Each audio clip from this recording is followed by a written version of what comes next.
ধানমন্ডি ৩২ এখন ধ্বংসপ্রাপ্ত। আচ্ছা আচ্ছা, সমস্যা নেই। দর্শক, ধানমন্ডি ৩২-এ দাঁড়িয়ে রয়েছি। এই জায়গাটি একসময় নিরাপত্তার চাদরে আবৃত ছিল। কয়েক স্তরের নিরাপত্তা পেরিয়ে এই জায়গাতে আসতে হতো, অথচ আজকে এসে দেখেছি বা সাধারণ জনতা যা দেখেছে সেটা অভাবনীয় বা অকল্পনীয়। আল্লাহ সুবহানাহু ওয়া তাআলার যে সিদ্ধান্ত সেটা কি হতে পারে সেটা আসলে এই ধরনের ঘটনা সচক্ষে না দেখলে আমরা কখনোই অনুধাবন করতে পারতাম না। আপনাদেরকে যদি চারপাশটা একটু দেখাই, এই পাশে এই জায়গার যে মূল ভবনটি ছিল সেই ভবনটি এখন প্রায় ধ্বংসপ্রাপ্ত।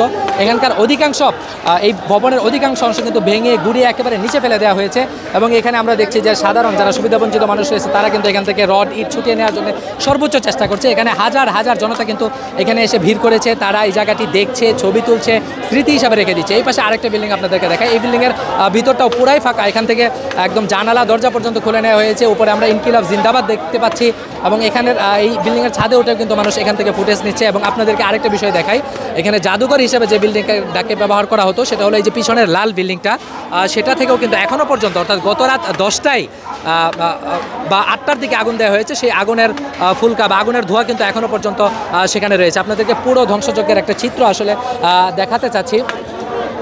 আমরা দেখছি যে উপরে ফিলিস্তিনের পতাকা হাতে কিন্তু কিছু ভাই দাঁড়িয়ে রয়েছে এবং বাংলাদেশের পতাকা নিয়ে তারা কিন্তু উদযাপন করছে। আমরা জানি যে এখানে গরু জবাই হয়েছে, এবং জিয়াফতের আয়োজন করা হয়েছে। সবশেষে কিন্তু হাজার হাজার মানুষ এখানে এসে আনন্দ করছে, উদযাপন করছে, ঘুরছে, দেখছে এবং এখানকার ইট কিন্তু খুলে নেওয়া হচ্ছে এবং সেই ইটের সাথে ছবি তুলে তারা কিন্তু আসলে আনন্দ করছে।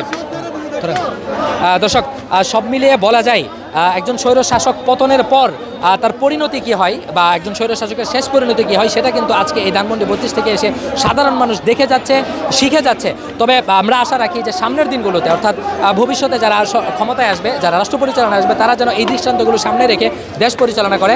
একই সাথে অতীতে কোরআন হাদিসে আমরা যাদের জীবনী পড়ি, যে সকল স্বৈর শাসকের তাদের যে পরিণতি হয়েছে সেই পরিণতিটা মাথায় রেখে যেন এই মানুষ তাদের জীবন পরিচালনা করে বা তাদের ক্ষমতার ব্যবহার করে।